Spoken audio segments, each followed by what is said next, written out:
खेल को खेल की भावना से देखना चाहिए।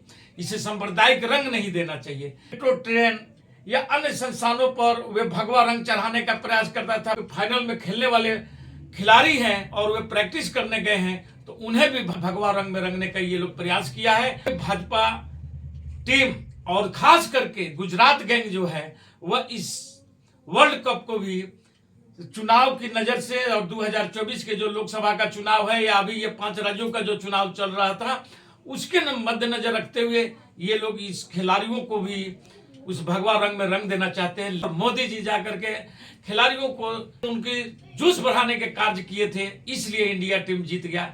लेकिन यदि संजोग से हम हार जाते हैं तो क्या ये भाजपा तैयार है इस हार की जिम्मेवारी लेने के लिए? और ममता बनर्जी भी ये बात को बोली है कि भाजपा को इस चीजों से बचना चाहिए क्योंकि बीसीआई या आईसीसी भाजपा की नहीं है बल्कि ये देश का है और ये इसका जो नीली जर्सी जो विश्व रैंकिंग में मिला हुआ है उसी जर्सी में इन्हें प्रैक्टिस कराना चाहिए था। और कल चुनाव के मद्देनजर रखते हुए भाजपा चाहती है कि ये खिलाड़ी भी भाजपा बन जाए। तो क्या भारतीय खिलाड़ी अब भाजपा व भाजपाई बनेंगे और भाजपा के प्रचार का तंत्र बनेंगे?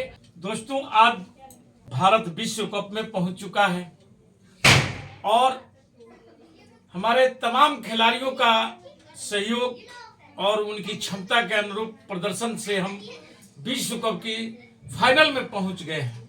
और हमारा भिड़ंत कल ऑस्ट्रेलिया के साथ में है जो कि बहुत ही सुसज्जित टीम है। हारते लड़खड़ाते ऑस्ट्रेलिया भी फाइनल में पहुंचा है। लेकिन सबसे बड़ी दुर्भाग्य की बात यह है कि जिस ढंग से हमारे मीडिया और भाजपा का टूल किट इस मैच को चुनावी राजनीति में डालना चाह रहा है, ये बहुत ही बड़ी दुखद है क्योंकि यह जो मैच है ये सभी लोगों का, सभी खिलाड़ियों के सहयोग से हम इस जगह पर पहुंचे हैं। लेकिन भाजपा जिस ढंग से वर्ल्ड कप को चुनाव की नजर से देखते हुए और इस पर वे भगवा रंग चढ़ाने का जो प्रयास किया जा रहा है और उनका गोदी मीडिया है और उनका टूल किट है जो वे लोग इस पर ये अब बात को प्रचारित करने का प्रयास किया जा रहा है कि मोदी जी कल अहमदाबाद का उस फाइनल मैच देखने के लिए वहां पर उपस्थित रहेंगे और इसलिए ये भाजपा की पूरी टीम लगी हुई है। लेकिन बात को हमें ये भी समझना है कि आज जो शामी का जो प्रदर्शन हुआ है, अगर वो 7 विकेट नहीं लेते तो शायद हम फाइनल में नहीं पहुंच पाते।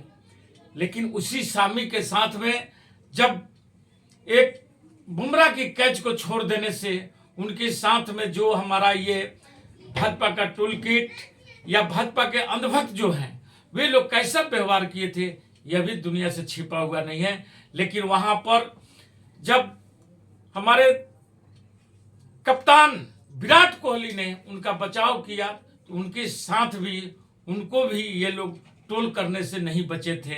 और यहां तक कि मान लीजिए खिलाड़ी को टोल कर रहे थे तो कर रहे थे, उनकी पत्नी को भी ये लोग टोल करना शुरू किया था, जो बहुत ही दुखद है। आप देखे होंगे कि यही भाजपा जब कोरोना काल में किस ढंग से मुसलमानों के प्रति नफरत फैलाने का काम किया था और उसमें सबसे बड़ा बढ़ चढ़ करके ये गोदी मीडिया ही आगे आई थी और मुसलमानों को में भेदभाव पैदा किया गया था और ऐसा माहौल बना दिया गया था कि मुसलमान है और उसी के कारण हमारे देश में कोरोना आया है। लेकिन उस पर भी हमारे सुप्रीम कोर्ट ने जो आदेश दिया और ये सीधा बोला कि नहीं, इसमें कहीं भी मुसलमानों की कहीं कोई गलती नहीं है।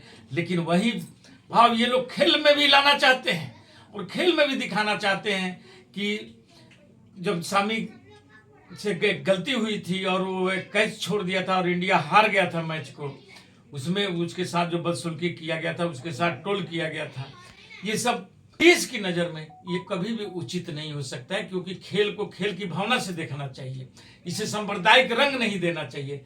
लेकिन भाजपा चूंकि उसके हमेशा नफरती विचार रहता है और हमेशा वे नफरत फैला करके ही देश में राज करने के वो लोग प्रयास करते हैं। और आज आप देखे होंगे कि ये भाजपा अब तक मेट्रो ट्रेन या अन्य संस्थानों पर वे भगवा रंग चढ़ाने का प्रयास करता था, पेंट करने का प्रयास किया जाता था। अब आज जो हमारे विश्व कप में फाइनल में खेलने वाले खिलाड़ी हैं और वे प्रैक्टिस करने गए हैं, तो उन्हें भी भगवा रंग में रंगने का ये लोग प्रयास किया है। और इससे यह साबित होता है कि ये लोग पूरे भाजपा टीम और खास करके गुजरात गैंग जो है वह इस वर्ल्ड कप को भी चुनाव की नजर से और 2024 के जो लोकसभा का चुनाव है या अभी ये 5 राज्यों का जो चुनाव चल रहा था उसके मद्देनजर रखते हुए ये लोग इस खिलाड़ियों को भी उस भगवा रंग में रंग देना चाहते हैं। लेकिन सबसे बड़ी दिलचस्प बात यह होगा कि यदि मान लीजिए कि कल खुदा ना खास्ते इंडिया टीम हार जाती है तो क्या ये भाजपा ये सारे जिम्मेवारी लेने के लिए तैयार है? यदि जीत जाती है तो सब वाहवाही करेंगे और यह भी दिखाया जाएगा, यह भी प्रचारित किया जाएगा कि जग किया गया, हवन किया गया और मोदी जी जाकर के खिलाड़ियों को उनके जोश बढ़ाने के कार्य किए थे, इसलिए इंडिया टीम जीत गया। लेकिन यदि संजोग से हम हार जाते हैं तो क्या ये भाजपा तैयार है इस हार की जिम्मेवारी लेने के लिए? ये लोग बात करें या वक्तव्य दें, वरना खेल को खेल की भावना में रहने दीजिए। और खेल एक या एक किसी समुदाय से नहीं खेला जाता है, इसमें मुसलमान भी है, हिंदू भी है, जादव भी है और गुजरात समाज से भी लोग हैं। लेकिन यदि हम खिलाड़ियों को भी बांटने का यदि प्रयास करेंगे, हिंदू मुसलमान करेंगे, जो ऐसे इन लोगों की आदत रही है हमेशा कि हर चीजों में ये लोग नफरत हिंदू मुसलमान कर करके और समाज को विभाजित करने का काम करते हैं, कि इससे ये लोग बचे। और हमारा ये मेन सलाह है कि आप ऐसा कोई भी वक्तव्य नहीं दे जिससे खिलाड़ियों के मनोबल पर उसकी प्रतिकूल प्रभाव पड़े और खिलाड़ी हतोत्साहित हो, बल्कि खिलाड़ी जिस ढंग से हमारा खेलते आए हैं और हम जिस ढंग से हमारे भारतीय टीम की क्षमता के अनुरूप इसको हम लोग एक भी मैच नहीं हारे। और कल भी मैं आशा करता हूं कि हम कल का भी फाइनल मैच जीतेंगे और जीत करके इंडिया की शान को बढ़ाने का हम प्रयास करेंगे। और इसी के साथ मैं वक्तव्य को समाप्त करता हूं। जय हिंद, जय भारत।